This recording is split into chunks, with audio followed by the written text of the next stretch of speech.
Bonjour, je suis Julie Guertin et je vous souhaite la bienvenue sur Découvre, Ose et Deviens, le podcast qui éveille votre curiosité et part à la rencontre de métiers passionnants et inspirants. Il existe plus de 11 000 métiers, alors si on partait à leur rencontre? Aujourd'hui, je reçois Frédéric Basmayous qui est scaphandrier chercheur d'épaves. Alors ne vous méprenez pas, Frédéric est tout sauf un pirate. Il est avant tout un amoureux de la plongée, du monde sous-marin et aussi bien sûr de l'histoire. Il exerce d'ailleurs beaucoup d'autres activités, dont le point commun est bien sûr la mer. Photographe reporter du monde sous-marin, les animaux comme les travailleurs, il publie très régulièrement ses photos dans le prestigieux magazine National Geographic et a reçu plusieurs prix pour son travail, notamment la Palme d'Or au Festival mondial de l'image sous-marine d'Antibes. Cette mer qu'il aime tant, il souhaite nous la partager au travers d'ouvrages et notamment son dernier bébé et gros challenge, le livre Mer rouge au bleu, auquel il tient tant et qu'il gère entièrement depuis sa fabrication jusqu'à la distribution avec sa compagne Florence. Je vous propose d'enfiler vos palmes, de prendre un grand bol d'air, allez on lève l'ancre et c'est parti pour une plongée en pleine immersion dans le monde magique du métier de scaphandrier chercheur d'épaves. Je vous souhaite une très bonne écoute. Et si l'épisode vous plaît, n'hésitez pas à nous le faire savoir, alors un petit 5 étoiles plein les yeux, le partager aussi à votre entourage. Et puis n'oubliez pas aussi que vous pouvez nous inviter à découvrir un métier méconnu en laissant un commentaire sur votre plateforme de podcast préférée ou sur le compte Instagram. Allez, c'est parti! Bonjour Frédéric. Stéphane, en fin d'interview, il m'a lancé le défi de t'interviewer alors sur ton métier de plongeur chercheur d'épaves. Quand je t'ai contacté, d'ailleurs tu m'as fait rire parce que tu m'as dit oui avec plaisir, mais en fait il faudra juste que tu me précises sur quel métier tu veux m'interroger parce que je t'avoue que moi-même je m'y perds un peu. donc merci beaucoup de me consacrer du temps. Je t'avais posé une question, Frédéric, c'était sur une anecdote par rapport à ton travail qui t'a marqué, insolite, drôle, émouvante. Je le cite sur mon, c'est la première page du site internet.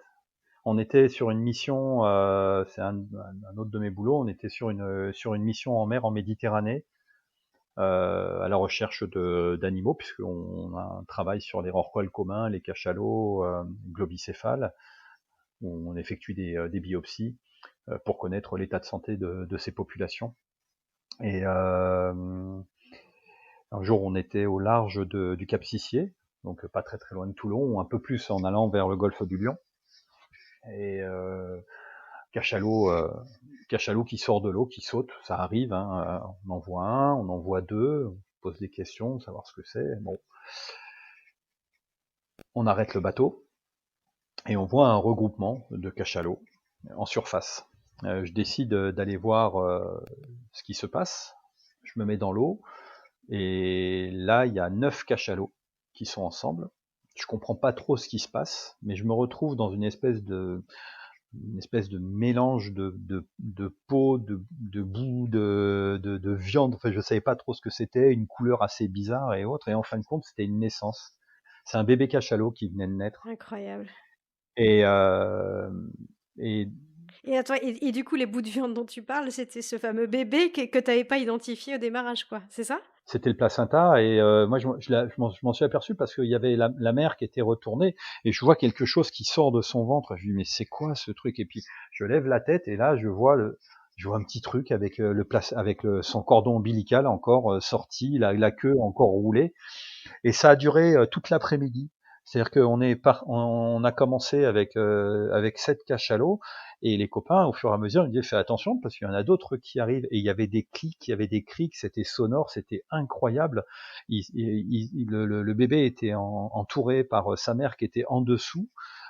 De chaque côté, il y avait 2 autres cachalots qui le protégeaient parce qu'à chaque fois qu'il y a des cachalots qui arrivaient, ça, c'était vraiment une explosion de joie. Ils essayaient tous de le toucher. Il y avait, ouais, c'était assez impressionnant. Et on a fini la journée, il y en avait plus de 35 des cachalots. Et ça, c'est une coutume, enfin une habitude qu'on connaissait des cachalots? Qu'ils se regroupent Non, c'est la première fois qu'on l'a vu, qu'on le voit. Ah, génial. Ah oui, d'accord, donc au début, tu ne sais pas pour quelle raison il y a cet attroupement Non, et parce est-ce que, que c'est dangereux? Est-ce que ça l'est pas? Est-ce qu'ils vont le danger là-dedans, c'est l'enthousiasme. Le danger, c'est de pas faire attention. C'est qu'on est quand même, on a affaire à des animaux qui font plusieurs tonnes, plusieurs mètres. Et quand on est dans l'eau, s'ils avaient envie réellement de me faire peur ou de me dire je suis pas invité, ils l'auraient fait très rapidement. Alors que là, en fin de compte, ça se passe pas comme ça. J'ai même eu, c'est là où cette joie, mais c'était un sentiment d'appartenance à un autre groupe, c'est que j'ai couru après eux. Enfin, quand je dis j'ai couru, ils étaient là. J'étais dans cette espèce de masse. Il y a des moments donnés, j'avais tellement envie d'aller dedans, puis il y avait des queues qui battaient dans tous les sens. À un moment, il y en a une qui est passée pas très très loin de moi. Je me dis oh là là, je vais être un peu moins, je vais être un peu plus en retrait, un peu plus en recul. Et puis j'attendais. Puis il y a un moment, tout ce groupe-là, on voit une photo sur mon site internet. Tout le groupe a imprimé un gros maul, on dirait au rugby. Tout ce groupe-là a fait un virage et s'est présenté devant moi. Et le petit était au milieu, et le petit est sorti de ce groupe pour passer juste devant moi. Et ils ont fait ça 3 fois de suite. comme pour te le présenter, quoi? Alors, est-ce que l'on peut faire de l'anthropomorphisme? L'anthropomorphisme, je sais. Mais toi, tu l'as Est-ce que l'on peut interprété ça comment, toi?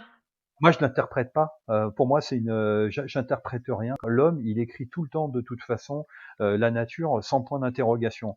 Pour lui, il y a que des certitudes. Si on reste sur le bateau, que je vais pas dans l'eau, on le voit pas le bébé. Il y a trop de cachalots en surface. On aurait dit quoi? On aurait dit oh, on a assisté à un groupement de cachalots. Il faut aller dans l'eau pour voir ce qui se passe. Sinon, on l'aurait jamais vu. On n'aurait jamais compris ce qui s'était passé.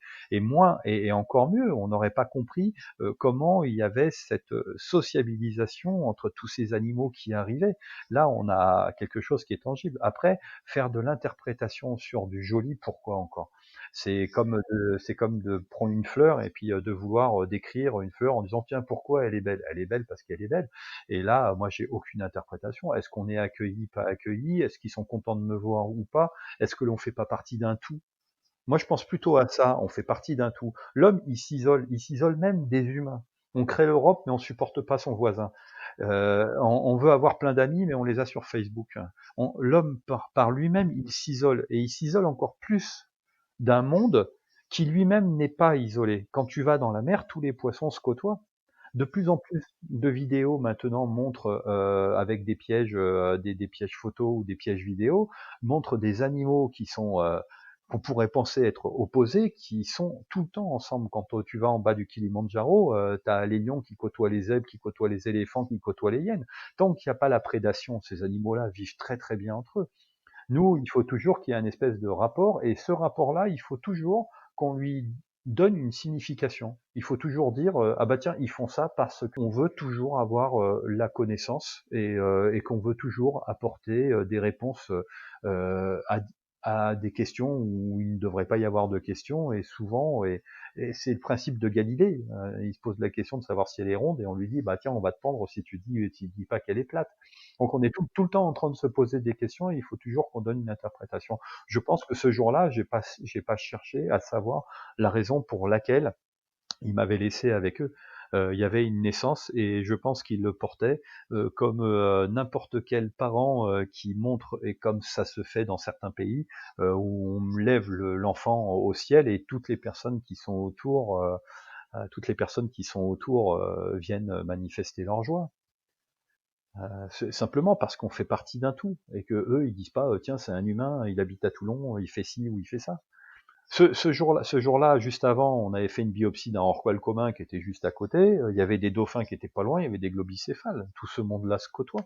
Et puis avoir toujours des certitudes. Dans mer, par exemple pour Mer Rouge, il y a plein d'exemples, et notamment notamment dans le carnet de voyage. Je cite plein d'exemples comme ça, où on sort de l'eau, il y a toujours un moniteur qui dit alors il se passe comme ça parce que c'est comme ça. Non, c'est pas vrai.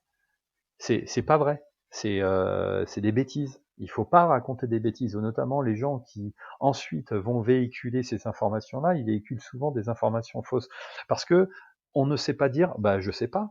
Et est-ce que c'est important réellement? C'est pas forcément important. On peut vivre aussi des moments qui sont aussi émouvants et aussi simples que la naissance d'un cachalot. Ouais. C'est un sentiment d'appartenance à un tout. C'est ça qui m'est venu peut-être, le plus. C'est de dire, d'un coup, il y a pas de contrepartie. Ils demandent strictement rien, je leur apporte rien, ils m'apportent rien. On est là parce que c'est comme ça, c'est tout. Et c'est sans contrepartie. C'est le cas, effectivement. Bon, du coup, est-ce que je peux me permettre de revenir un peu à ton activité de chercheur d'épave et avant ça, en fait, de te demander comment t'es arrivé, enfin, quel a été ton parcours? Mais quand j'étais petit, je dessinais des petits bonhommes noirs avec des bandes jaunes qui plongeaient. C'est Cousteau.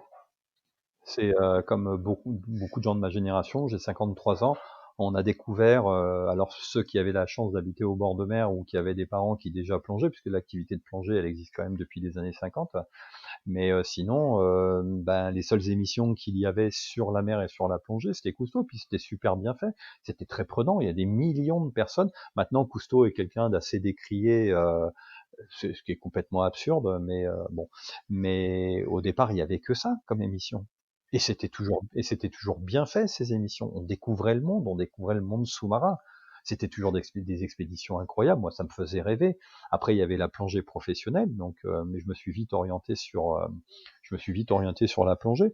Mais toi, Et tu as démarré, tu habitais en région parisienne, t'étais pas oui, à côté de la mer, on est d'accord. non, Donc tes ouais, premières expériences de plongée, tu les as vécues en piscine. en piscine, hein, c'est ça, hein? Ok. Ouais, j'ai fait mon baptême de plongeur en piscine, ouais, comme beaucoup de gens. Puis après, ouais, et après je suis parti au bord de mer et puis j'ai fait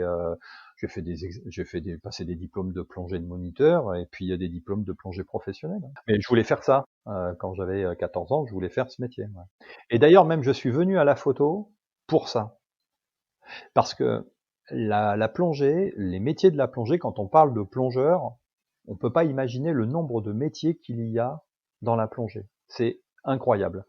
Et le seul moyen, parce que moi je voulais tous les faire, le seul moyen que j'ai trouvé de pouvoir les aborder, c'est justement de faire des photos. C'est d'aller rencontrer ces plongeurs-là qui ont une activité, que ce soit les démineurs, que ce soit les nageurs de combat, que ce soit les pompiers, les archéologues, enfin tous ces gens-là qui font une activité en utilisant l'eau. Le seul moyen que j'avais de pouvoir les rencontrer et de participer à leur monde, c'était d'aller faire des reportages avec eux. J'avais pas vu ça comme ça, effectivement, mais c'est marrant parce que du coup, c'est un peu ce que je fais aussi moi à travers les podcasts, c'est-à-dire que c'est le lien commun, c'est la petite pelote que je déroule là en ce moment. Mais donc Oui, toi, tu l'as fait au travers de la photo, d'accord, ok. C'est comme ça que ouais, tu es ouais. arrivé à ça, ok. Et de là, comment est arrivé, à quel moment et par quelle passerelle toute la partie activité de chercheur d'épave? Ben, en fin de compte, je suis, alors ça c'est assez incroyable. C'est autant je suis allé chercher tous les métiers que j'ai pu faire, un côté photo, travailler sur les cétacés, etc. Alors que les épaves sont toujours venus à moi. J'ai jamais cherché à travailler sur les épaves. C'est toujours quelqu'un qui est venu me chercher pour travailler sur les épaves. Et qui venait te chercher pour quelle raison? Pourquoi toi et pour quelle raison? Ben, à la fois parce que j'étais scaphandrier, parce que il cherchait quelqu'un d'un peu débrouillard, parce que c'était par connaissance, mais ça a toujours été comme ça. J'ai travaillé sur plein d'épaves différentes, hein. J'ai travaillé sur des épaves Ming, j'ai travaillé un petit peu sur l'avion de Saint-Exupéry, j'ai travaillé sur des épaves avec le Drasme en France notamment, sur des épaves comme comme l'épave des Étrusques, qui est une épave incroyable. Et puis ensuite, dans le domaine industriel, ben, c'est par connaissance. C'est un petit milieu aussi, hein, il faut savoir. Métier de scaphandrier, on n'est pas beaucoup. Scaphandrier, c'est 400 personnes qui bossent, donc c'est un réseau assez court. Mais alors, pardon, hein, c'est sûrement parce que je connais pas, mais qu'est-ce que ça te permet de faire de plus, le fait d'être scaphandrier par rapport à plongeur? Tu plonges plus longtemps, plus profond? C'est quoi? Ben, non, bah, tu travailles sous la mer. Un plongeur, comme un plongeur sportif, il va emmener des gens, il va plonger, il va aller regarder des poissons. Nous, notre activité, c'est de travailler sous l'eau. La majorité des scaphandriers voudraient bien, enfin, on pourrait faire tout ce que tu vois en terrestre, on le fait sous l'eau. Donc, ça demande une compétence, ça demande c'est un métier qui est très particulier quand même, hein, scaphandrier. Hein. Tu peux passer plus de temps sous l'eau, tu fais plus de choses. Tous les quais, par exemple, des ports, les aménagements portuaires, etc. Tout ça, il faut des scaphandriers pour faire ce boulot-là. Les plateformes pétrolières. Bon, maintenant c'est un peu plus mécanisé, mais avant il fallait les installer. Il fallait tirer ce qu'on appelle les risers sur le fond de la mer. Après, ça donne droit à des compétences, puisque comme tout est bien nomenclaturé, par exemple pour faire archéologue sous-marin, il faut être aussi scaphandrier. Alors après, il y a plusieurs types de scaphandriers, il y a plusieurs classes en fonction du travail qui est réalisé et en fonction de la profondeur. Mais chaque métier dépend, hormis les militaires qui ont leur propre classification, mais chaque métier dépend d'un diplôme de scaphandrier professionnel. Ok. Et le scaphandre, les scaphandriers, c'est bien le fameux costume avec le gros truc rond autour de la tête, le costume un peu costaud, enfin, où t'as l'impression d'être un peu un Non. cosmonaute. Ou pas. Oui, avant on plongeait avec. Moi, pour le plaisir, j'ai plongé avec des casques en cuivre. Maintenant, non, la plongée professionnelle, si tu vas sur Internet, tu tapes KMB pour Kirby Morgan, KMB, et tu verras que les casques ont largement évolué. Mais pourquoi? Parce que autant un plongeur, lui, il est libre, hein, il est toujours sans câble. Il peut aller se balader avec des bouteilles. Nous, on plonge avec des casques sur lesquels on est relié en surface par un narguilé qui nous apporte à la fois le gaz dont on a besoin en fonction de la profondeur, mais aussi les communications, etc. On est toujours relié à la surface. Et il nous faut aussi un confort. Les casques apportent le confort pour le travail.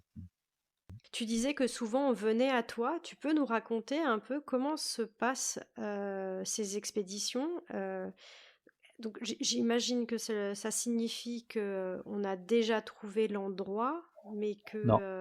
ah alors je te laisse raconter alors. Bon, déjà d'une, c'est un bateau. Euh, il faut faire la recherche. Là, notamment, la société avec laquelle je travaillais, qui s'appelle Deep Ocean Search, donc DOS, hein, une société qui a été créée par un ancien de chez Comex, hein, donc l'entreprise de travaux sous-marins de Marseille. Donc lui, il a créé cette société pour faire de la recherche. C'est un Anglais, il s'appelle John Kingsford, donc il s'est entouré d'une équipe très compétente, à la fois de techniciens, parce que c'est pas le tout de dire je vais aller chercher des épaves, il faut avoir des gens qui sont très compétents, qui te permettent de pouvoir les trouver. Donc la compétence, ça passe par un hydraulicien, ça va passer par un électronicien, un mécanicien, par des pilotes de ROV, les engins téléopérés, mais aussi par les surveilleurs, les gens qui sont capables de pouvoir guider un bateau quand on a un sonar que l'on tracte pour pouvoir tirer des lignes et qui nous permettent de pouvoir chercher les épaves. Une épave, notamment avec la société DOS, euh, la société DOS ne travaille qu'avec le gouvernement anglais. Pourquoi? Chaque pays a des lois concernant la recherche ou l'exploitation des épaves. Il faut savoir que l'Angleterre, avec ses dominions, a certainement le nombre d'épaves, de bateaux coulés le plus important, ce qui était normal ils avaient l'hégémonie sur l'ensemble des mers et ils apportaient des matériaux à la fois d'Angleterre et de Australie, Nouvelle-Zélande, l'Inde et des colonies, Argentine, etc. Donc il y a beaucoup de bateaux qui sont partis au tapis. Il y a les guerres aussi. Les guerres, on chargeait énormément de matières, notamment le cuivre, l'étain pour fabriquer le bronze. Mais il y avait aussi des bateaux qui étaient très richement euh, des cargaisons très importantes qui servaient à payer les dettes de guerre. Notamment, nous on a travaillé sur une épave qui s'appelle le City of Cairo à 5120 mètres, où on a récupéré 100 tonnes de pièces d'argent. Cet argent-là, en pièces, servait à payer la dette de guerre aux Américains. Et c'est de l'argent qui avait été pris en Inde, chez les hindous. Donc la recherche, elle se passe de cette manière-là, c'est-à-dire qu'il y a des historiens qui trouvent, cherchent, à la fois dans les livres, dans les bibliothèques, vont s'inspirer des manifestes des bateaux, pour trouver une épave. Ou alors ils en entendent parler, ou alors c'est une épave dont on a toujours parlé mais qu'on n'a jamais trouvée. Oui, un peu le mythe de certains. Mais là, notamment pour DOS, c'est l'épluchage de l'ensemble des bateaux qui sont partis au tapis avec qui sont partis donc au fond, soit qui ont été coulés, soit qui ont coulé pour problème d'avarie, et de connaître les cargaisons. Donc les cargaisons, on les a par les manifestes de cargaison. Tout ça est archivé, et donc il y a des historiens qui cherchent. Et quand ils cherchent sur une épave et qu'ils trouvent cette épave, la société demande au gouvernement anglais le droit de chercher l'épave. Chercher l'épave, c'est utiliser des moyens comme un sonar. Le sonar va permettre de détecter sur le fond, c'est donc avec des ondes qui insonifient le fond de la mer, de trouver une épave. Pour cela, il faut déjà déterminer les zones susceptibles où le bateau a coulé. Donc ça, c'est déjà la première complexité. De s'entourer de personnes très compétentes qui connaissent à la fois les vents et les courants pour à peu près déterminer ce qu'on appelle une boîte, c'est-à-dire un secteur sur lequel on va tracter le sonar, ou maintenant il y a ce qu'on appelle des AUV qui sont des sonars qui ne sont plus tractés par les bateaux, et de faire ce qu'on appelle des passes, et d'insonifier le fond de la mer.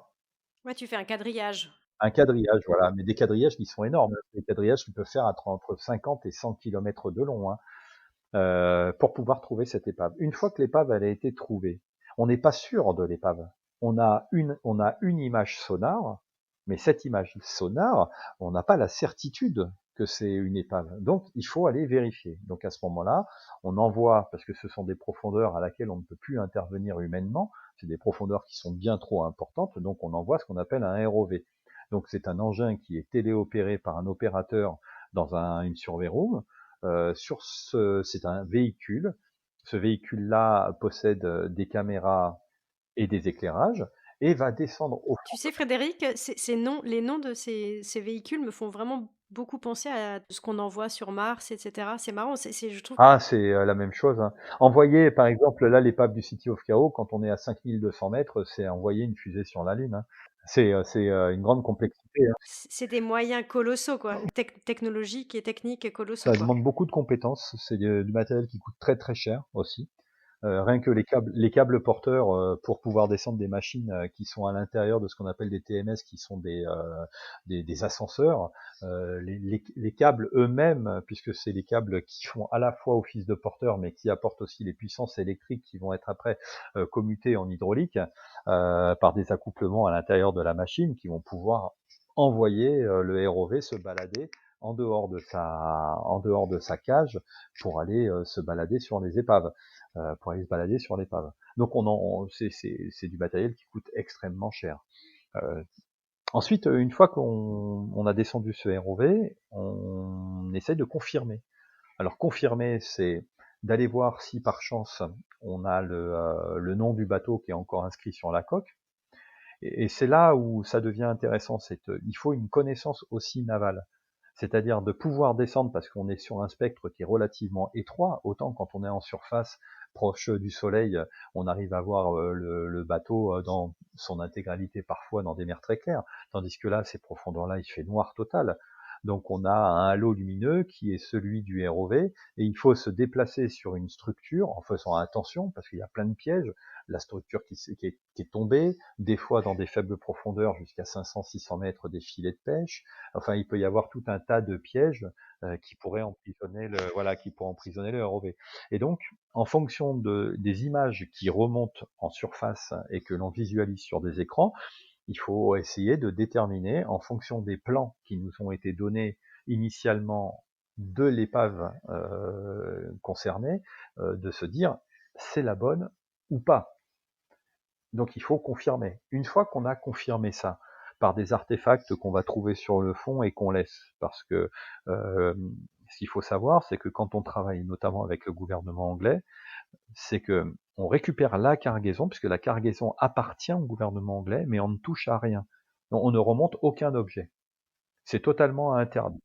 Tout reste sur le fond. Donc, on va pouvoir s'en inspirer, parce qu'on va peut-être trouver une assiette. En retournant l'assiette, on va avoir une marque.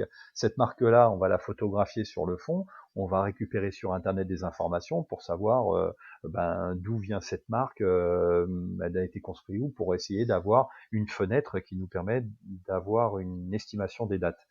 Mais ça peut être une encre, ça peut être n'importe quelle pièce du bateau qui va nous dire si oui ou non, qui va nous donner des informations sur l'exactitude de notre recherche. Et on a souvent plus de bateaux, on a trouvé beaucoup plus de bateaux qui n'étaient pas les bons que les bons. Parce que le fond de la mer est jonché d'épaves. Il y a des endroits comme par exemple les Bahamas où on peut faire une découverte tous les 3 jours. Il y a des bateaux partout. Bon, mais ceci dit, tu peux trouver une autre épave qui est tout aussi intéressante. Mais bon, comme c'était pas ton Ben, objectif, ça, tu peux j'imagine pas tu le savoir. Parce que déjà, il faudrait savoir quelle est cette épave. T'as pas toujours toutes les informations qui sont à ta disposition. Donc, de toute façon, ces épaves après sont répertoriées dans tous les cas, puisqu'on les enregistre. Après que les historiens, si on a quelques éléments qui leur permettent de savoir quelle était leur cargaison ou leur présence, oui, ça pourrait être intéressant. Mais de mémoire, ça nous est jamais arrivé. Ok. Ensuite, quand on a trouvé, une fois qu'on a la certitude que l'épave est bien la bonne, une demande est faite auprès du gouvernement anglais pour l'exploitation de la cargaison. Donc, s'il y a l'autorisation, l'exploitation est réalisée. Par exemple, là, quand je parle du City of Cairo, si tu vas sur le site internet de DOS, tu verras quelques photos. Là, notamment, on avait de la chance parce que c'est un bateau, c'est un U-boat, un sous-marin allemand qui l'avait coulé. En jetant une torpille, la torpille, elle a explosé la coque au niveau de la cale où étaient entreposées les caisses d'argent. Et quand le bateau a coulé, ben, il a fait le petit pousset et toutes les caisses sont tombées par le trou béant et sont arrivées sur le fond. Donc la première vision qu'on a eue nous quand on a descendu le ROV pour confirmer que c'était bien la bonne épave, c'est pas l'épave elle-même, c'est des caisses de pièces d'argent qui étaient par terre sur le fond. Ça doit quand même être un moment, quand même un moment magique. Quand tu vois les images et que tu découvres ça, tu te dis, mais oui, c'est génial. Il y a 2 moments magiques. Il y a le moment où on dit rentrer, c'est-à-dire ça rentre. Quand on voit l'épave apparaître sur l'image sonar. Oui. Ouais. Parce que là, si tu veux, tu es sur une image qui est toujours plus ou moins constante, puisque ce sont des passes sonars que tu vois sur ton écran. Et parfois, sur la géologie, tu peux voir des cailloux, etc. Mais quand c'est une épave, tu le vois. C'est assez sinistre, c'est assez reconnaissable, une épave. Et là, quand tu commences à la voir, c'est-à-dire que ton sonar avance, elle apparaît à un bout de l'écran et au fur et à mesure, elle se dessine. Et oui, il y a l'excitation, parce que tu sais que tu es tombé sur Oh une oui. épave, mais est-ce que c'est la bonne, pas la bonne? Alors là, évidemment, toutes les spéculations. Après, on a une stratégie, on descend le sonar un peu plus bas pour refaire des passes avec des fréquences plus importantes pour pouvoir insonifier, pour avoir une définition qui soit bien meilleure. Déjà d'une, parce que ça nous permet d'avoir les tailles, parce que c'est déjà ça qui Mhm. va conditionner la descente du ROV. Si tu es sur une épave que tu recherches qui fait 150 mètres et puis que ton écran il affiche une épave de 75 mètres, c'est que c'est pas la bonne. Et puis après, il y a l'attente. C'est est-ce qu'on descend le ROV, est-ce qu'on descend pas, est-ce que c'est la bonne, pas la bonne. Alors les spéculations, elles vont bon train entre ceux qui sont toujours enthousiastes en disant il faut y aller, et puis ceux qui sont un peu plus modérés. Et mais c'est vrai Les que financiers, tu veux dire, ceux qui connaissent le prix de... oui, absolument. Une épave comme le City of Cairo, c'était un pari. On n'avait pas la certitude. Nos patrons ne souhaitaient pas que le ROV soit descendu sur l'épave, hein, parce que c'était 5100 mètres, et que 5100 mètres, si le ROV il flambe, c'est 1 million qui part à la... Et il faut quand même avoir la certitude que ça va être la bonne... Bien sûr, il y a quand même des gros enjeux, quoi. Il y a des gros Et enjeux. alors, du coup, entre chaque étape où vous attendez quand même des Oui. autorisations, j'imagine, ou une décision qui soit prise, vous restez sur le bateau, vous attendez, vous repartez sur Terre, Non. parce que je me rends pas compte de l'échelle temps, en fait. Alors l'échelle temps, par exemple, pour prendre toujours cet exemple-là du City of Cairo, c'est 5 jours de mer. On est à 100 000 nautiques de Sainte-Hélène au sud, donc tu es en plein milieu pratiquement de l'Atlantique. Les bateaux sont en positionnement dynamique, c'est-à-dire qu'ils ne sont pas ancrés. Il y a un système d'hélices le long de la coque ou à l'arrière avec une connexion du GPS qui stabilise le bateau pour lui donner toujours la même position sur le plan d'eau, quel que soit le courant ou quel que soit le vent. Le bateau reste toujours à la même place. Et là, on attend les décisions à la fois du patron et puis du directeur des opérations. Et quand on trouve notamment le City of Cairo, il faut revenir à terre, parce que là, c'est quand même une épave d'importance, hein, c'est quand même plus de 50 millions de dollars qui sont au fond de la mer, de revenir, d'analyser vraiment les pièces, d'avoir la certitude que ces pièces-là appartiennent bien à cette épave, et ensuite d'attendre que le gouvernement anglais donne le feu vert pour l'exploitation. Et alors, donc, j'en profite pour une petite question. Donc, c'est l'appartenance du bateau, enfin le fait qu'il soit anglais, qui fait que l'autorisation doit venir du gouvernement anglais et non pas le lieu où il a été coulé. Il n'y a pas une notion de propriété de par le territoire, tu vois. Non. S'il y avait un bateau, par exemple, même si c'est un bateau qui a été affrété par le gouvernement anglais, parce que les bâtiments qui sont utilisés, souvent, c'était des bâtiments de commerce qui avaient été soit réquisitionnés, soit qui étaient utilisés pour pouvoir transporter notamment là les pièces du gouvernement. Le City of Cairo, c'était pas un bâtiment militaire, c'était pas un bâtiment qui appartenait au gouvernement, c'était un bâtiment qui partait sur les États-Unis, dans lequel le gouvernement anglais a stocké, a mis des pièces qui allaient servir à la dette de guerre, à payer la dette de guerre. Si demain un bateau anglais, quelle que soit la compagnie, venait à couler dans les eaux, dans les 20 km, dans les 20 nautiques, pardon, les 20 nautiques de la côte française, et qu'à l'intérieur il y ait qu'il y ait une marchandise de valeur, même si c'est en eau française, elle appartient toujours au gouvernement anglais. Elle appartient pas au pays dans lequel le bateau a coulé. Elle appartiendra toujours au gouvernement anglais. Et le prendre, c'est du vol. Là, c'est du piratage. Là, c'est de la piraterie. C'est surtout ce qu'on ne fait pas. Et c'est surtout l'image qu'on ne souhaite pas donner. On ne prend pas les choses qui nous appartiennent pas. Et d'ailleurs, même une fois qu'on récupère ce qu'il y a sur le fond, ça va à l'intérieur d'une salle au trésor qui est sur le bateau. Il y a des représentants, souvent des anciens militaires ou des militaires qui assurent la sécurité du bateau, parce que évidemment, on travaille des fois dans des endroits où on peut avoir affaire à de la piraterie. Donc il nous faut des hommes en armes hein, qui assurent la sécurité, mais qui sont aussi les représentants de l'État anglais. Pour cette salle, on a 2 clés, un représentant de l'entreprise, un représentant du gouvernement.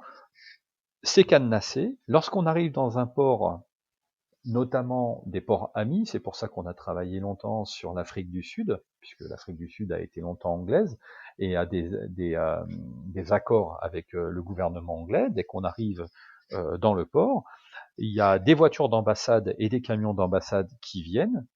Le coffre-fort, cette salle au trésor, est considérée comme ambassade, donc les douaniers du pays ne peuvent pas rentrer dans cette salle.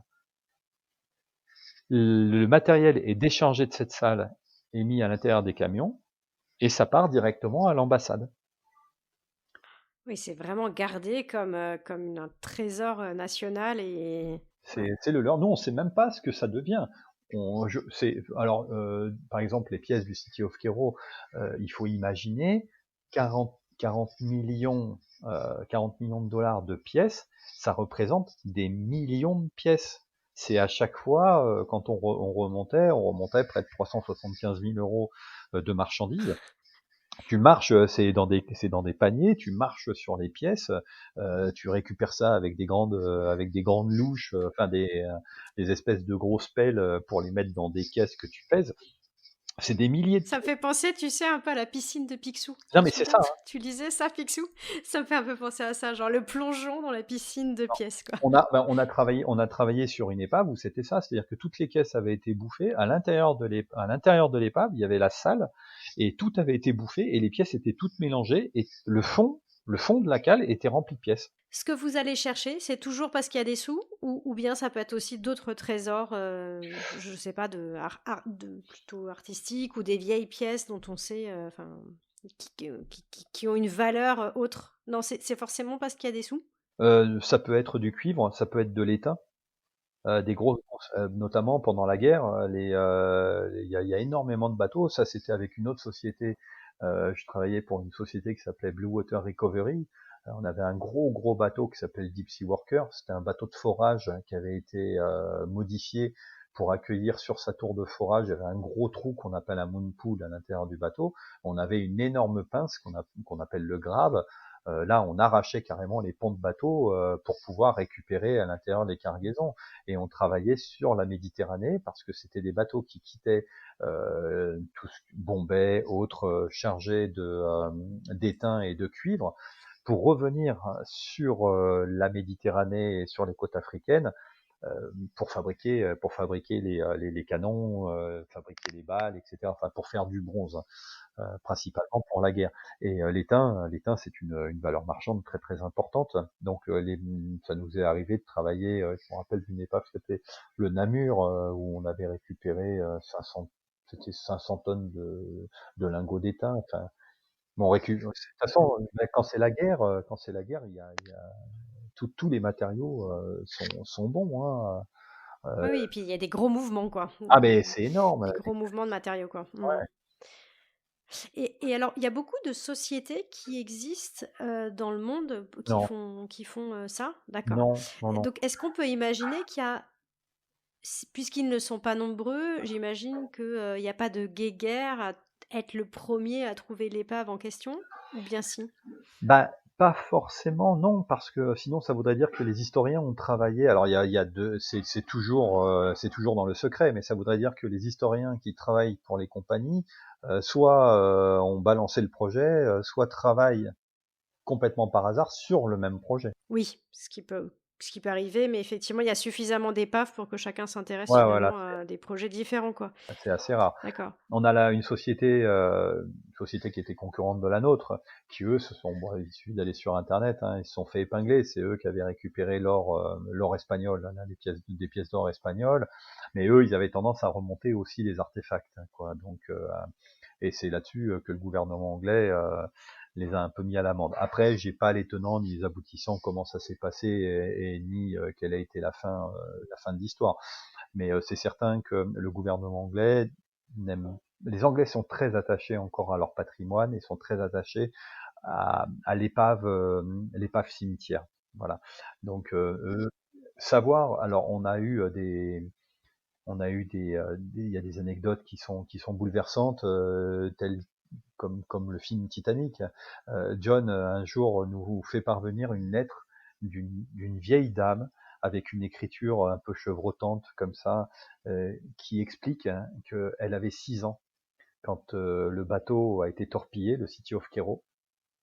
Donc elle est montée sur une chaloupe. Ils sont partis après sur un périple à Sainte-Hélène. De Sainte-Hélène, elle a repris un bateau pour aller en Angleterre. Et cette vieille dame nous demandait humblement, en souvenir, si elle pouvait avoir une pièce. Et bon, John a fait les choses en grand et il lui a offert plus qu'une pièce. Mais il y a des hommes derrière, il y a des histoires, hein, des histoires qui sont bouleversantes. Donc c'est vrai qu'il faut quand même respecter ça. Récupérer des cargaisons, c'est bien. Récupérer ce qu'il y a à bord, si c'était du matériel personnel, il y avait quand même des humains. Et en faire quoi? Les mettre dans les musées comme ils font pour le Titanic? Ouais, pourquoi pas? On est toujours un petit peu voyeuriste là-dessus. Mais le gouvernement anglais est très très attaché à cette valeur. Et nous aussi, donc on l'a toujours respecté, hein. Tout le reste, ça reste sur le fond, ouais. Il y a beaucoup d'associations encore. Puis il y a beaucoup d'associations, mais quand on trouve une épave et qu'on respecte les règles, le regard des gens change. C'est-à-dire qu'on n'est plus des pirates parce que on est considéré comme des pirates, par exemple, par les organismes d'État. Notamment dans les pays qui sont très stricts, hein. Ils considèrent que les épaves, c'est du mobilier archéologique pour les générations futures. et qu'il faut les conserver tels quels pour pouvoir les étudier, et qu'à chaque fois qu'on va sur une épave, c'est considéré comme du piratage, voilà. Après, chacun ses lois. Le gouvernement anglais a décidé autrement. C'est pas parce qu'on récupère la cargaison dans une épave que d'ici quelques années, les gens pourront pas descendre pour aller inspecter les coques ou connaître ou refaire l'histoire moderne de la navigation. Donc après, chaque État a de décider et de faire ce qu'il veut de ses lois. Mais il y a beaucoup de pays, et notamment en France, notre profession, en Espagne aussi, est considérée, et souvent, parfois à raison, comme étant pas très clean. Mais c'est Pas vrai très que, clean, d'accord. ben oui, parce qu'il y en a beaucoup qui jouent pas le jeu, et qui récupèrent, par exemple, qui récupèrent les objets. Mmh mh. Voilà. Donc Et alors toi, concrètement, tu interviens à quel moment et quel est ton rôle? oh là là, quand on fait des boulots comme ça, on a un poste, mais c'est jamais, c'est des boulots d'aventure en fin de compte. On a un poste qui est déterminé, mais on fait 1000 autres choses. Tu te lèves le matin, tu balayes le pont, déjà d'une, parce que tu te dis que le bateau, quand il est propre, c'est agréable. Et puis après, bah, tu vas faire ton job. Moi, j'étais longtemps bosco sur ces bateaux-là, c'est-à-dire que je m'occupais de tous les outils qui sont sur le pont, les grues et autres, de la remontée, notamment la remontée des pièces, la remontée des objets, compter les objets, peser les objets, enfin, quand je parle d'objets, des cargaisons, etc. Mais on est aussi bien dans la survey, à s'occuper à faire les montages des vidéos, faire les films. C'est d'aider les pilotes d'Europe ou les techniciens à faire les checklists ou réparer des choses. Enfin, c'est sans fin. En fin de compte, ça dépend de l'enthousiasme. Ça dépend de l'enthousiasme qu'on a, mais c'est des trucs d'aventure. Maintenant, par exemple, la société DOS a arrêté de travailler tel qu'on l'avait avec un bateau qui s'appelait le John Lethbridge, où vraiment on faisait tout. Et maintenant, ils travaillent pour des boîtes norvégiennes où vraiment tout est sectorisé, où les mecs ils vont plus sur le pont, ils font leur boulot pour lequel ils ont l'attribution et leur salaire. Mais là, c'est plus rigolo, c'est plus de l'aventure. Ça devient une espèce de routine quotidienne, comme n'importe qui va au boulot le matin. Donc ça, c'est franchement pas rigolo. Enfin, moi, c'est pas forcément. C'est pas ce qui t'intéresse. Mais toi, tu disais tout à l'heure que c'était plutôt les aventures qui étaient venues à toi, enfin les expéditions, mais c'est parce que on est venu te chercher à la base parce que tu étais scaphandrier. Bah, oui, et puis scaphandrier, puis peut-être après il y a il y a ça, mais il y a aussi parce il y a le sérieux, et puis il y a l'enthousiasme aussi, l'enthousiasme de faire les choses, d'avoir envie de dépasser, de pas regarder les heures, voilà, d'être tout le temps à vouloir, et puis l'enthousiasme du boulot, c'est surtout ça, de considérer ça comme une chance énorme et d'avoir toujours envie d'apprendre, parce que quand on côtoie justement des gens qui sont techniquement très très forts, qui sont très bons. J'ai rencontré des gens incroyables et j'ai appris avec eux énormément. Et évidemment, quand on a envie de sortir un petit peu de son quotidien, de ce que l'on sait faire pour apprendre, ben, dans ces boulots-là, comme je te disais tout à l'heure, ça va vite, le bouche à oreille. Donc, tu as toujours Oui, oui, quelqu'un, ça reste quand même un petit monde aussi, donc effectivement, le bouche-oreille, ça doit être super important. Ouais. c'est un petit monde. C'est un petit monde. Et puis après, bah, quand tu réfléchis un peu vite, que tu vas vite aussi, c'est toujours agréable pour une boîte. Hein. Et quand tu sais te servir de ta tête et de tes mains, ben ouais, c'est toujours, ouais, c'est toujours une chance. Bon, je me sers un peu plus de mes mains que ma tête. Ça, c'est ce que tu dis. Alors une petite question, bassement matériel, vous êtes payé comment? En tant que salarié ou ça peut être aussi, une commission sur ce que vous trouvez? Enfin, tu Non, vois, j'ai comment ça se payé passe? à la journée. D'accord, donc vraiment un modèle classique, quoi. Ouais, mais à la journée. OK. Ouais. Donc que tu remontes alors, j'imagine qu'on t'envoie pas pour remonter la caissette, la petite caissette d'objets ou de Non, que tu pièces? trouves ou que tu trouves pas, t'es payé. Avant, il y avait ce qu'on appelait le no cure, no pay. Quand les chercheurs de trésors, comme on les appelait à l'époque, c'était, on les embauchait, c'était vraiment de l'aventure, et soit ils trouvaient et ils étaient payés, et s'ils trouvaient pas, ils étaient pas payés. C'était le no cure, no pay. Maintenant, Comme les chercheurs d'or, hein, c'est un peu ça, ouais. Bon, après ça a évolué. Ça a évolué pourquoi? Parce qu'ils trouvaient de moins en moins de personnes qui étaient capables ou qui souhaitaient partir 70 jours sur un bateau, des fois un peu sommaire, et puis rentrer à la maison et de pas avoir gagné un centime. Au départ, c'était rigolo pour l'aventure, mais tu ne peux pas le faire tout le temps. Donc, ben, les gens. Et puis, il y a le fait aussi, c'est qu'il y a des personnes comme moi qui le font parce que c'est passionnant et autres. Mais il y en a, c'est un boulot comme un autre. Moi, j'ai travaillé avec des gens. On leur a demandé d'aller chercher des patates au fond de la mer ou des pièces d'argent. Pour eux, c'était la même chose. Il fallait qu'ils entretiennent une machine, il fallait qu'ils pilotent un engin, il fallait qu'ils guident un bateau. Faire ça ou peindre la girafe, pour eux, c'était pareil, hein. Tout le monde n'a pas le même enthousiasme hein, Ouais, ouais. de ces métiers. Ouais. Ouais. Bon, et du coup, tu as fait combien d'expéditions et Voilà. est-ce que c'est quelque chose qui est régulier ou tu vois, où ça se compte sur les doigts d'une main parce que finalement, c'est quand même, ça reste des choses assez rares. Non, c'est régulier, ça dépend de l'entreprise avec laquelle tu travailles. Si l'entreprise elle gagne de l'argent parce qu'elle travaille bien, ben tu peux. Ouais, les copains avec qui j'ai commencé à travailler pour cette boîte continuent à travailler là au moment où je te parle et continuent à chercher des épaves, hein. Ça reste rare par rapport au nombre de personnes qu'il y a sur Terre, parce que quand t'es au milieu de l'Atlantique, à chercher à remonter des pièces d'argent et que t'es 35 à bord, tu es sûr que dans le monde, il y a que 35 personnes qui font ça, quoi. Tu vois, donc c'est pas, c'est régulier, mais c'est pas commun non plus. Ok, ok. Et est-ce que tu peux nous dire un peu les différents endroits? J'ai cru lire, mais je suis pas sûre de mon coup, que tu es allé en mer de Chine aussi, dans ce cadre-là?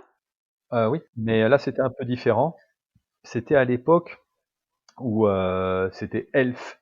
Elf venait d'obtenir le droit de faire ce qu'on appelle un survey pour chercher du pétrole sur une bande très étroite de Brunei. Alors le sultanat de Brunei, c'est un petit bout de Bornéo où BP a son hégémonie et Elf avait réussi à récupérer un petit, je ne sais pas quels étaient les accords qui avaient été passés avec l'État, certainement probablement des accords militaires qui avaient donné la possibilité à Elf de chercher du pétrole. En cherchant du pétrole, ils ont trouvé une épave Ming, de l'époque Ming, en 65 mètres de Hmm. flotte. Et donc, pour faire plaisir au gouvernement et essayer de, d'avoir un peu plus de faveur, on a décidé de monter une grosse opération à Brunei pour aller récupérer. On avait récupéré 14 000 objets donc de l'épave Ming. Tu peux trouver ce reportage encore sur internet, hein, épave Ming Brunei, tu trouveras. C'était Gédéon Productions qui était venu faire un 52 minutes. Et alors c'était rigolo parce que bon, bah, ça aussi c'était une sacrée aventure. On avait une grande barge avec 2 sous-marins, avec des ROV. On était une vingtaine de plongeurs. Enfin bon, c'était un gros barnum pour apprendre bien après qu'en fin de compte le gouvernement de Brunei se foutait royalement de savoir s'il pouvait y avoir des épaves ou pas. C'est le pays le plus riche, un des pays les plus riches du monde. Et c'est surtout, ils ne supportent pas les Chinois. Donc tout ce qui venait de Chine, ils s'en foutaient comme de leur première liquette. Tu vois. C'était assez rigolo. Mais oui, on a travaillé sur une épave Ming. C'est incroyable. Et c'est pareil, l'épave Ming, j'ai pas cherché à postuler pour l'épave Ming. C'est un copain qui m'a téléphoné en me disant, tiens, il y a une expédition là, le DRAS, mais je fais ça. Appelle un tel. Et puis j'ai appelé et puis j'ai été pris tout de suite. Ouais. J'ai jamais cherché à travailler dessus. Ouais. Et donc là, tu as Alors, plongé on plongeait, oui. et les profondeurs, là, elles sont très importantes? Ouais, non, on était sur 65 mètres, hein. D'accord, OK. Et le plus profond que tu aies eu l'occasion de plonger, Toujours trop, ça veut dire quoi ça? toujours trop profond. Parce que dangereux? Pourquoi tu dis ça? Ouais, parce que faut laisser ça à l'histoire. C'est jamais, c'est quand on est jeune, on est très content d'afficher des numéros. Puis quand on a perdu un peu trop de copains et puis que on vieillit, on se dit que ça a pas d'importance, hein. Ce qui est important, c'est ce que l'on a fait, c'est pas la manière dont on l'a fait ou d'aller claironner qu'on est descendu. La plongée, c'est très facile. Les gens qui se gargarisent des profondeurs, etc., sont des gens qui sont idiots. On ne se glorifie pas avec l'activité de la plongée puisque c'est un milieu qui est complètement hostile. La plongée, c'est facile parce qu'il suffit de descendre. Dans la plongée, ce qui est difficile, c'est la remontée, c'est pas la descente. Descendre, c'est toujours très facile. Donc, il y a des gens qui aiment en parler. C'est d'ailleurs ce qui m'a toujours étonné chez les plongeurs sportifs. Un jour, il y a quelqu'un qui m'a dit, moi, dans ma vitrine, j'ai mon ordinateur, je suis descendu à 70 mètres, maintenant, il trône dans ma vitrine. Je peux pas comprendre ce genre de choses. C'est pas possible, ça dépasse. Ouais, parce que toi, t'es pas dans la performance. Mais alors, qu'est-ce que tu recherches, toi? Mais là, particulièrement dans cette activité-là, hein, de recherche d'épave. L'histoire, l'histoire, c'est incroyable, hein. Les histoires, quand on a les histoires, les rencontres. On a travaillé quand on travaillait aux Bahamas, on avait les pêcheurs d'espadons, etc. Donc on était sur les mêmes lignes qu'eux.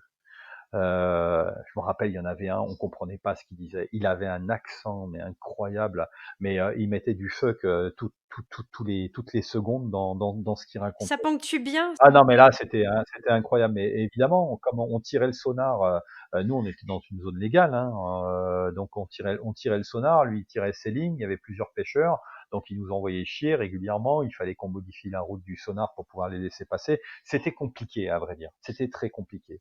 Et un jour, on tombe sur un bateau. C'était un crevettier. Un crevettier qui était là depuis un certain temps, mais il y avait encore toutes les peintures sur le bateau, ça nous avait étonnés. C'est un bateau qui avait coulé dans les années 75.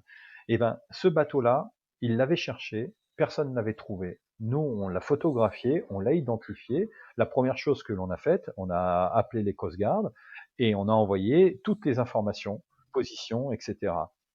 Dans la foulée, tous les pêcheurs, parce que ceux qui étaient autour de nous, c'est des gens qui connaissaient ces gens qui étaient à bord. Et pour eux, ils n'avaient toujours pas fait le deuil. Et d'un coup, on redevenait des marins. Et d'un coup, tout devenait facile. Mm. Et c'est ça aussi, c'est les aventures de mer, c'est les aventures humaines qui font que il y a pas que l'épave, il y a la joie, mais il y a aussi le travail en commun, le travail partagé, l'enthousiasme d'une équipe. Tout ça, c'est des choses. Quand tu es en mer, tu es tout seul. Il te manque un joint torique. Tu dis pas, tiens, je vais faire 4 jours pour rentrer à terre. Il faut toujours trouver des solutions. Il faut trouver des solutions humaines aussi. Des gens qui quittent leur famille, leurs femmes, leurs enfants manquent. Tu peux avoir un décès pendant que tu es à bord. Tu peux avoir des problèmes. Et il faut que tu sois là pour les uns. Il faut que tu sois là pour les autres. Donc humainement, tu ne fais que grandir, tu ne peux pas t'isoler, tu peux pas être égoïste, ça se voit tout de suite si tu l'es. Donc humainement, tu apprends énormément parce que tu dépends pendant un grand nombre de temps, tu dépends de ces personnes. Et à un moment, tu as toujours Oui, tu vis vraiment en plus en communauté, quoi. oui, Ça tu veut vis dire en que communauté, puis tu travailles, quand je dis tu es 35, mais t'es pas 35, hein, parce qu'il y en a qui travaillent de nuit, il y en a qui travaillent de jour. Il y a des gens, tu les croises jamais, hein, tu les croises les 3 premiers jours en fonction de la navigation que tu as à faire, et puis après pendant 40 jours, tu les vois plus, hein. Donc, Et vous êtes tous briefés avant le départ sur l'objectif? Tout le monde est au courant, tu non, sais où tu vas, tu sais où tu vas dans le port, mais tu sais pas ce que tu vas faire. Le pire dans ce boulot-là, c'est l'information, c'est l'information. C'est celui qui va aller un peu claironner parce qu'on fait une escale et puis il va sortir et puis pour raconter un peu et puis hausser un peu les épaules, il va aller raconter ce qu'on fait. C'est ça le pire, parce que tu sais jamais à qui tu parles et puis tu es toujours dans des pays parfois. C'est facile de monter une petite équipe pour monter à bord d'un bateau. Donc ça, c'est la grande crainte. D'ailleurs, par exemple, sur le bateau, personne n'avait le droit à Facebook ou les réseaux sociaux. Et oui, c'est des mails communs que tu mets sur une boîte. Ils sont envoyés une fois par jour, mais tu fais pas, t'es pas sur WhatsApp tous les jours, quoi. Bon après, mais vous êtes vraiment comme les astronautes, en fait. ouais, t'es isolé. Ça me fait vraiment penser à ça, T'es ouais. isolé. Quand t'es loin en mer, hein. Après, quand t'es proche de la mer, hein, quand tu travailles, il y a des fois, moi, je travaillais, on était proche des réseaux, donc t'avais le réseau. Mais oui, mais c'était rigolo parce que c'est vrai que quand t'es loin et que tu commences à te rapprocher, t'as tout le monde qui a le téléphone dans la main, dans la main ou dans la poche et puis qui regarde, ah putain, j'ai une barrette, j'ai une barrette. Ça te permet d'être un peu plus humain et puis c'est surtout, ça te permet de connecter avec les humains qui t'entourent et de pas, voilà, c'est le principe bizarre du monde dans lequel on vit, où t'as des réunions où les gens ils sont, enfin des réunions où les gens sont ensemble et la moitié sont sur leur téléphone portable pour être avec d'autres. Ils sont pas avec toi, ils sont avec d'autres personnes ailleurs. Euh, Là, c'est le seul. T'as pas cette possibilité-là. T'es obligé de connecter. Et alors raconte, tu peux nous décrire un peu la vie à bord? C'est-à-dire toi, par exemple, tu fais quoi quand justement t'es pas en train de travailler, puisque tu as des moments de pause? Tu vas Bah, me dire je mange, je dors, non, t'as pas de moment mais de est-ce pause. que t'en... Non, tu fais 12 heures par jour, tous les jours, sans t'arrêter.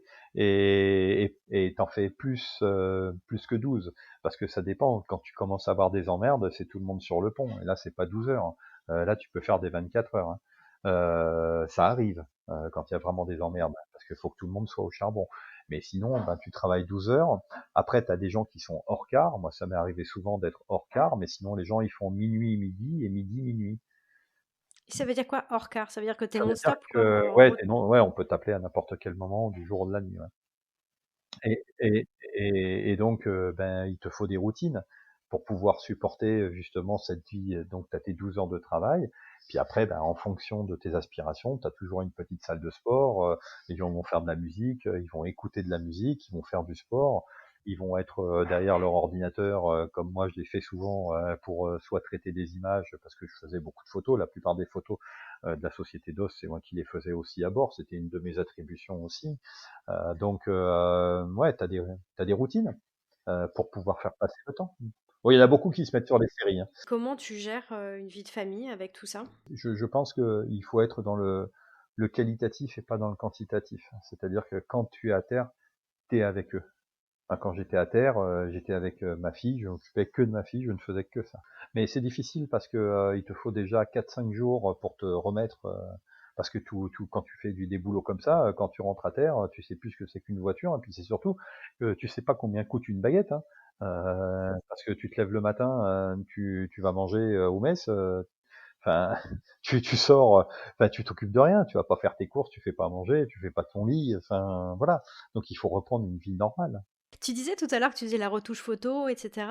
Est-ce que justement, pendant ces expéditions, puisque il y a donc des machines qui descendent en bas, ou toi-même d'ailleurs, vous prenez des photos, est-ce que vous en profitez pour faire des reportages de cette expédition, voire même est-ce que vous faites des rencontres d'espèces improbables, vous vous y attendiez pas, et c'est une super rencontre, et c'est un deux en un, parce que tu Mmh. trouves l'épave, et en plus tu rencontres Oui. des espèces incroyables? Ah oui, oui. Bah, quand tu restes 60-70 jours au même endroit, enfin 60, pas 70 jours, mais parce que les bateaux, ils ont des autonomies qui sont limitées. Mais quand tu restes 45 jours au même endroit et que ton bateau, il bouge pas, automatiquement, comme on disait tout à l'heure, la nature, elle arrive, hein. Donc sous le bateau, c'est plein de poissons. Je me rappelle, on était en Afrique, on a un dauphin, donc les tursiops sont en général des dauphins qui sont assez côtiers, mais il y a aussi les tursiops du large, donc les grands dauphins, hein. Et on en a un, il est resté 45 jours avec nous. On se levait le matin, je me levais le matin, j'ouvrais la porte, il était là en train de manger, et le dauphin, il est resté avec nous. Quand on était en Afrique du Sud, c'est tellement riche l'Afrique du Sud. On a des photos, j'ai plein de photos des otaries qui suivent le bateau en faisant des bonds, des groupes de globicéphales, des baleines, les requins qui viennent tourner quand tu remontes. Moi, un copain qui me dit, oh, on a remonté le Rove, mais il y a un requin qui est arrivé, je pense que c'est un requin blanc, mais je suis pas sûr, hein. Je regarde les films, effectivement, tu as un énorme requin blanc qui vient dans la lumière. Un jour, on a récupéré un thon qui était coincé à l'intérieur du rove. Enfin, les poissons volants que tu récupères sur le pont du bateau. Oh, une anecdote qui était très rigolote. On était, je sais plus où, il y a le capitaine qui m'appelle pour me dire, ah, viens, Fred, il y a un truc qui est bizarre, il y a une tortue, mais elle est bizarre cette tortue. Et on était en positionnement dynamique, je prends les jumelles, je vais voir, je fais, ouais, effectivement, il y a un truc qui est chelou.